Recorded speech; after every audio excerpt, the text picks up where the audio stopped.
છેલ્લા 2-3 દિવસમાં તમે થાંભલાના વળતરના ન્યૂઝ તો સાંભળી જ લીધા હશે કે ભાઈ 2 ગણું વળતર મળશે, ડબલ વળતર મળશે. પણ એ વળતરમાં કઈ રીતે ઊંડાણપૂર્વક રહેલું છે, કઈ રીતે તમને વળતર મળવાના છે, કોને કોને વળતર મળવાના છે, જૂના થાંભલા છે તો એને વળતર મળશે કે કેમ, નવા કામ ચાલે છે એને વળતર મળશે કે કેમ, આ બધી માહિતી આજે એકદમ ડિટેલમાં આપણે જાણવાના છીએ.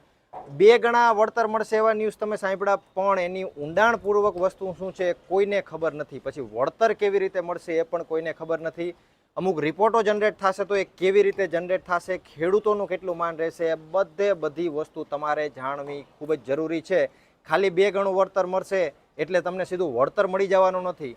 તો આ વિડીયોમાં આપણે એ જ બધી વાત કરવાના છીએ. વિડીયો કદાચ થોડોક લાંબો થશે, અમુક વસ્તુ એવા હશે કે જે તમને બોર કરી દેશે, એટલે મજા ના આવે જોવાની. પણ વિડીયોને અંત સુધી તમારે જોવાનો છે, કારણ કે આપણે આના ઉપર ડિટેલ રિસર્ચ કરેલું છે, કઈ રીતે બધી વસ્તુ રહેલી છે એ જાણવાના છીએ. તો નમસ્કાર મિત્રો, હું છું કિશન પિંડારિયા, ખેડૂતભાઈ યુટ્યુબ ચેનલમાં આપનું સ્વાગત છે. હવે આપણે બધી વસ્તુ એકદમ ડિટેલમાં જાણીએ. સૌથી પહેલાં જો વાત કરીએ તો આ જે થાંભલાના વળતરના નિયમો છે એમાં 3 મોટા નિયમો એડ કરવામાં આવેલા છે. પહેલાં આજથી સુધી જે વળતર ખેડૂતોને મળતું હતું એ જંત્રીના ભાવથી ડબલ ભાવમાં મળતું હતું. અને તમને પણ ખબર છે કે ભાઈ જંત્રીના જે ભાવ છે એનાથી ડબલ ભાવમાં ખેડૂતોને અત્યારે કાંઈ ના મળે. એટલે એમાં પહેલો જે સુધારો કરવામાં આવેલો છે એ બજાર ભાવ નક્કી થશે, અને એ બજાર ભાવના ડબલ ભાવ છે એ ખેડૂતોને મળવાપાત્ર થશે, એટલે કે 200% ભાવ ખેડૂતોને મળશે. હવે બધું કેવી રીતે થશે આપણે આગળ વાત કરીશું. બીજી જો વાત કરવામાં આવે તો ખેડૂતોને જે પૈસા છે એ હવે સીધા બેંકના એકાઉન્ટમાં જ આપવામાં આવશે, એટલે કોઈ આડી અવળી વસ્તુ છે એમાં નહીં થાય. એક વસ્તુ એ વાત કરવામાં આવે તો જે થાંભલો છે એ થાંભલાનું જે જગ્યા રોકાશે એનાથી 1 મીટર બહાર કાઢીને ખેડૂતોને ફાયદો આપવામાં આવશે, એ પણ આપણે આગળ વાત કરીશું. અને એક નિયમની જો વાત કરવામાં આવે તો આજથી પહેલાં જે રીતે તમારા ખેતરની અંદર થાંભલા આવતા એ રીતે પછી એનું કામકાજ ચાલુ થાય, કામકાજ અધોચારે પૂગે અને કામકાજ પૂરું થાય. આ રીતે 3 હપ્તામાં ખેડૂતોને છે એ પૈસા આપવામાં આવતા હતા. પણ હવે કઈ રીતે થશે કે તો કે ભાઈ તમારા ખેતરની અંદર થાંભલાનું કામ ચાલુ થાય એ પહેલાં જ પૂરેપૂરી રકમ છે એ ખેડૂતોને આપી દેવામાં આવશે. તો આ બધા થયા નિયમો ઉપરથી જે તમે બધી જગ્યાએ ન્યૂઝ સાંભળ્યા હશે. હવે આપણે ડિટેલમાં વાત કરીએ. હવે બજાર ભાવની રીતે ભાવ નક્કી કરવામાં આવશે, પણ બજાર ભાવ કઈ રીતે નક્કી થશે તો એના માટે સરકાર છે એ એક કમિટીની રચના કરશે, જેની અંદર 3 અધિકારીઓને એડ કરવામાં આવશે. પહેલાં તો એ 3 અધિકારીઓ કોણ હશે એની વાત કરીએ તો કલેક્ટર સાહેબના અંડરમાં આ કમિટી રચાશે. એટલે એમાં પહેલાં એક કલેક્ટર સાહેબ હશે, બીજો વ્યક્તિ એવો હશે જે ખેડૂતોનો પ્રતિનિધિ હશે, એટલે કે ખેડૂતોના જે કામકાજ હશે એ એક વ્યક્તિ સંભાળતો હશે, અને ત્રીજો જે વ્યક્તિ હશે એ વ્યક્તિ જે વીજ લાઈન જાતી હશે એના દ્વારા નક્કી કરવામાં આવેલો વ્યક્તિ હશે. એટલે આ 3 વ્યક્તિઓ છે પોતપોતાની રીતે પોતાના રિપોર્ટ જનરેટ કરશે. એટલે ટોટલ કેટલા 3 રિપોર્ટ જનરેટ થશે, બધા પોતપોતાની રીતે ભાવ નક્કી કરશે. પછી 21 દિવસની અંદર આ બધા રિપોર્ટ છે કલેક્ટર સાહેબને ત્યાં જમા કરવાના રહેશે. હવે રિપોર્ટ જમા થશે પછી ત્યારે એ સીલ પેક કન્ડિશનમાં હશે, એમાં કોઈ છેડછાડ કરવામાં નહીં આવે.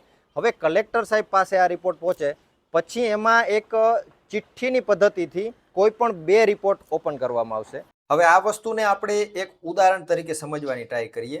એક પહેલો રિપોર્ટ છે એમાં 10,000 રૂપિયા ભાવ નક્કી કરવામાં આવેલો છે, અને બીજા રિપોર્ટની જો વાત કરીએ તો એમાં 11,000 ભાવ નક્કી કરેલો છે. હવે આ બંને વચારેનો જે તફાવત છે એ 20%થી ઓછો છે, એટલે આ 2 રિપોર્ટ માન્ય ગણાશે, અને એનો જે સરેરાશ ભાવ થાય એટલે કે 10,500 રૂપિયા એ નક્કી કરવામાં આવશે.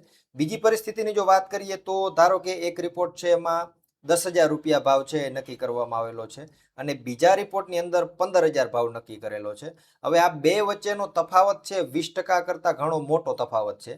એટલે જો કંપની અને ખેડૂતો આ વસ્તુ સ્વીકાર કરે તો વાંધો નહીં, પણ જો સ્વીકાર કરવામાં ના આવે તો ત્રીજો જે બંધ પડેલો રિપોર્ટ હોય એ ખોલવામાં આવશે.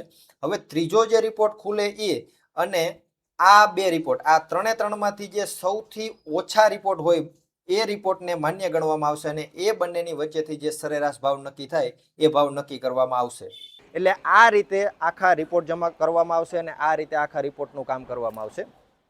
બીજી જો વાત કરવામાં આવે તો તમારા ખેતરની અંદર જે થાંભલા ઊભા કરવામાં આવતા હતા એ થાંભલાની અંદરનો જે ગાળો બનતો, દાખલા તરીકે 4 પાયાની અંદરનો જે ગાળો આવતો હતો એને જ માન્ય ગણવામાં આવતો હતો, એનું જ વળતર ખેડૂતોને મળતું હતું.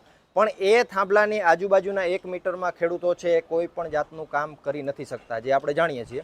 એટલે હવે જે નવો નિયમ આવેલો છે એમાં એ જે 4 પાયાની અંદરનો ભાગ અને 1-1 મીટર બહારનો ભાગ આ રીતે કાઉન્ટ કરવામાં આવશે અને એ ટોટલ જે થશે એનું વળતર ખેડૂતોને ચૂકવવામાં આવશે. એટલે એક આ નિયમ થઈ ગયો. બીજી જો વાત કરવામાં આવે તો હવે મુદ્દાની આપણે વાત કરીએ કે ભાઈ કોને કોને વળતર મળશે અને આમાં નિયમો શું રાખેલા છે. સૌથી પહેલાં તો 66 કેવી કે તેથી વધારેની જે લાઈનો જતી હશે એ જ આની અંદર આ નિયમોની અંદર આવરવામાં આવશે. આનાથી ઓછી જે ભાર ધરાવતી વીજ લાઈનો હશે એને કવર કરવામાં નહીં આવે. એટલે આ એક મુદ્દો ખેડૂતોને ખાસ જાણવો જરૂરી છે. બીજી જો વાત કરવામાં આવે તો ઘણા બધા થાંભલાઓ પડે છે મોટા, પછી એની જે લાઈનો ખેતરોમાંથી પસાર થતી હોય તો એનું વળતર કેવી રીતે મળશે. એનું વળતર છે એનો પણ પહેલાં જંત્રીના ભાવે ખેડૂતોને વળતર મળતું હતું. હવે તમારા ખેતરમાંથી જે થાંભલા પસાર થશે એને પણ 3 ભાગમાં ડિવાઈડ કરવામાં આવેલા છે. પહેલો ગ્રામ્ય વિભાગ, બીજું શહેરી અથવા તો નગરપાલિકા અને ત્રીજું મહાનગરપાલિકા. હવે જે ગામડાઓમાંથી આ લાઈનો પસાર થાય છે, જે 1-1 થાંભલા પસાર થાય છે, એને જંત્રીના ભાવથી પહેલાં જે વળતર મળતું હોય એના કરતાં હવે બજાર ભાવ જે નક્કી થયો હશે એ જ બજાર ભાવના 30% વળતર મળવાપાત્ર થશે. ખાસ યાદ રાખજો, ગ્રામ્ય વિસ્તારના 30%, શહેરી અથવા તો નગરપાલિકા વિસ્તારની વાત કરીએ તો એ ખેડૂતોને 45% સહાય છે એ આપવામાં આવશે, જંત્રીના ભાવની નહીં, બજાર ભાવની. ઓકે. અને ત્રીજી જો વાત કરીએ કે મહાનગરપાલિકાઓની આસપાસના એરિયામાંથી આવી લાઈનો પસાર થતી હશે એને 50થી લઈ અને 60% સુધીની રકમ ચૂકવવામાં આવશે અને એ પણ બજાર ભાવ. એટલે આ 3 વસ્તુ પણ ખેડૂતો માટે ખૂબ જ જરૂરી છે. હવે વાત કરીએ કે ભાઈ કોને કોને સહાય મળશે. શું જૂની લાઈનો પસાર થઈ ગઈ છે ખેડૂતોને આમાં સહાય મળશે અથવા તો નવી લાઈનો છે એને મળશે? ડિટેલમાં જો વાત કરીએ તો મિત્રો જે જૂની લાઈનો પસાર થઈ ગઈ છે એનો આની અંદર કોઈ ઉલ્લેખ કરવામાં આવેલો નથી, એને કોઈ ફાયદો આની અંદર મળવાપાત્ર નહીં થાય જો કામ કમ્પ્લીટ થઈ ગયું હોય તો.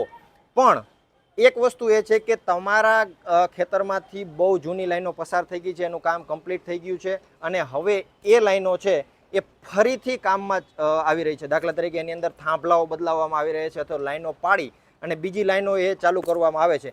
એવા મુદ્દાની અંદર ખેડૂતોને ખાસ આની અંદર વળતર મળવાપાત્ર થશે.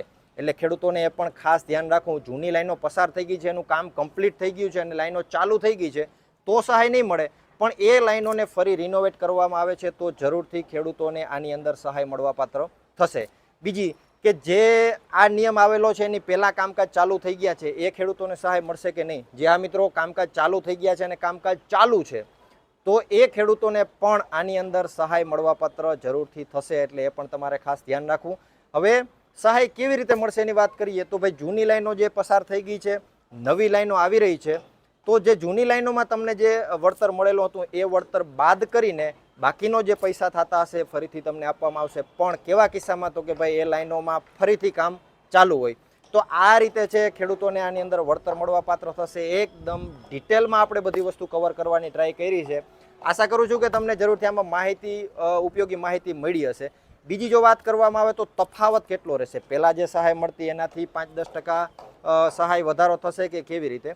તો દાખલા તરીકે આપણે વાત કરીએ તો પહેલાં તમારે આ નિયમ આવ્યા પહેલાં તમારે જે સહાય છે એ 6 લાખ રૂપિયાની મળવાપાત્ર થતી હતી દાખલા તરીકે. તો હવે એ સહાય 6 લાખવાળી છે એ આ નિયમ આવ્યા પછી 27 લાખ આસપાસની રકમ થશે. એટલે બહુ મોટી રકમ છે ખેડૂતોને આની અંદર મળવાની છે. એટલે ખાસ કોઈ ખેડૂતો આની અંદર છેતરાય નહીં. 1000 કરતાં પણ વધારે ગામડાઓમાંથી આ લાઈનો પસાર થવાની છે, જેનો વિડીયો આપણે આની પહેલાં મૂકી દીધો છે. કયા કયા ગામડાઓમાંથી આ લાઈનો પસાર થશે એની પણ ડિટેલ આપણે આપી દીધી છે. તો અહીંયા વિડીયો તમને દેખાય છે અથવા તો આ વિડીયો પૂરો થશે ત્યાં તમને એ વિડીયો જોવા મળી જશે. એટલે જરૂરથી જઈને એ વિડીયો પણ જોતા આવજો. એટલે આવનારા દિવસોમાં તમારા ખેતરોમાંથી લાઈનો પસાર થશે તો એ પણ તમને માહિતી મળી જશે. એટલે આ રીતની બધી ડિટેલ રહેલી છે. આપણે એકદમ ડિટેલમાં બધું કવર કરવાની ટ્રાય કરી છે અને આ માહિતી તમને માત્ર ને માત્ર ખેડૂતભાઈના પ્લેટફોર્મ ઉપર, ખેડૂતભાઈના યુટ્યુબ ચેનલ ઉપર, ખેડૂતભાઈના ઇન્સ્ટાગ્રામ ઉપર જ જોવા મળશે. એટલે જરૂરથી ખેડૂતભાઈને સબસ્ક્રાઈબ કરી નાખો, ફોલો કરી નાખો અને આ વિડીયોને તમારા ખેડૂત મિત્રોમાં શેર કરી દેજો. બાકી જો વિડીયો પસંદ આવ્યો હોય તો લાઇક કરવાનું ભૂલાય નહીં. વિડીયોમાં અંત સુધી બને રહેવા બદલ આપનો ખૂબ ખૂબ આભાર.